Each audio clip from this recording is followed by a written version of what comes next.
Good evening, everybody. It's your favorite aspiring classicist here, a wandering author, reminding you that we are all the authors of our own lives. As always, my message remains the same: spend less, live more, earn your freedom with frugality. And we are finally on book 8 of the Nicomachean Ethics, which is easily my favorite book in the whole, out of all 10 of them.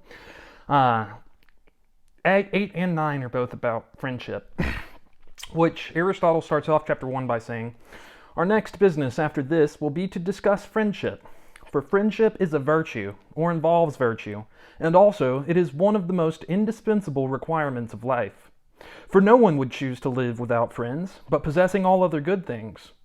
In fact, rich men, rulers, and potentates are thought especially to require friends, since what would be the good of their prosperity without an outlet for beneficence, which is displayed in its fullest and most praiseworthy forms towards friends?" So even really wealthy people need friends, according to Aristotle. And how could such prosperity be safeguarded and preserved without friends? For the greater it is, the greater is its insecurity. And in poverty or any other misfortune, men think friends are their only resource. Friends are an aid to the young to guard them from error, to the elderly to tend to them, and to supplement their failing powers of action, to those in the prime of life to assist them in noble deeds. So Aristotle's saying that literally everybody needs friends. And the affection of parent for offspring and of offspring for parent seems to be a natural instinct, not only in man but also in birds and in most animals, as also is friendship between members of the same species, and this is especially strong in the human race. For which reason we praise those who love their fellow men. Even when traveling abroad, one can observe that a natural affinity and friendship exists between man and man universally. Moreover, as friendship appears to be the bond of the state, and lawgivers seem to set more store by it than they do by justice, for to promote concord, which seems akin to friendship, is their chief aim, while faction, which is enmity, is what they are most anxious to banish. And if men are friends, there is no need of justice between them, whereas merely to be just is not enough. A feeling of friendship is also necessary. Indeed, the highest form of justice seems to have an element of friendly feeling in it. And friendship is not only indispensable as a means, it is also noble in itself. We praise those who love their friends, and it is counted a noble thing to have many friends. And some people think that a true friend must be a good man. But there is much difference of opinion as to the nature of friendship.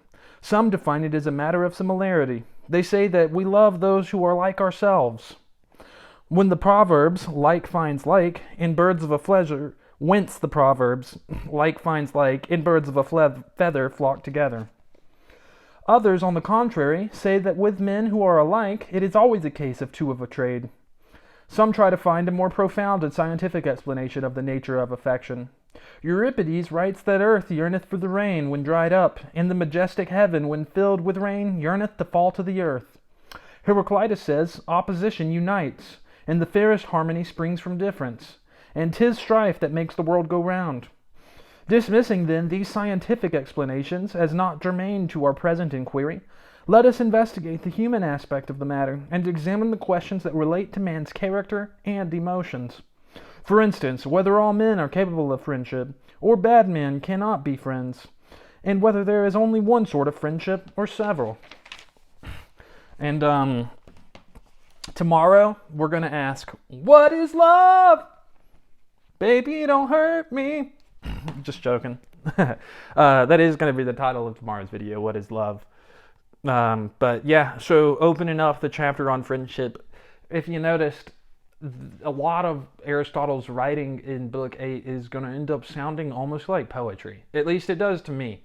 And I'm not sure if that's just because of the particular topic that we're discussing, friendship, or if it's just written clearer than some of his other works. He has, like book 7 was pretty dense, but almost all of book 8 is going to be really easy to understand, and it's going to be practical stuff. So I'm really excited for it. Anyways, what are y'all doing in order to inspire, uplift, and empower your local community today? Because this world isn't changing unless we all do our part, and you can count on me to do mine daily. Until next time, I love y'all.